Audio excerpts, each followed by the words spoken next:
বন্ধুরা দেখছেন এই ভাই খুব সুন্দর একটি রসগোল্লা তৈরি করছে। রসগোল্লা প্রায় কি লাবানোর মতো হয়ে গেছে? হ্যাঁ। আচ্ছা, এটা রসগোল্লাটা বানাতে গেলে প্রথমে কিভাবে কি করতে হয়? হ্যাঁ, প্রথমে কিভাবে কি করতে হয়? ছানা বেটে নিয়ে গোল পুলি করে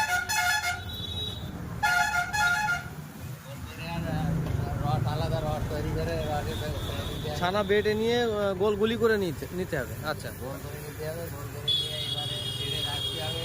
হ্যাঁ তেলে রেখে তেলে ধরে আর ওই রসে চিনির রসে হ্যাঁ, ছেড়ে দিলাম। এবার পুরো হয়ে গেল। আচ্ছা, গুলি করে চিনির রসে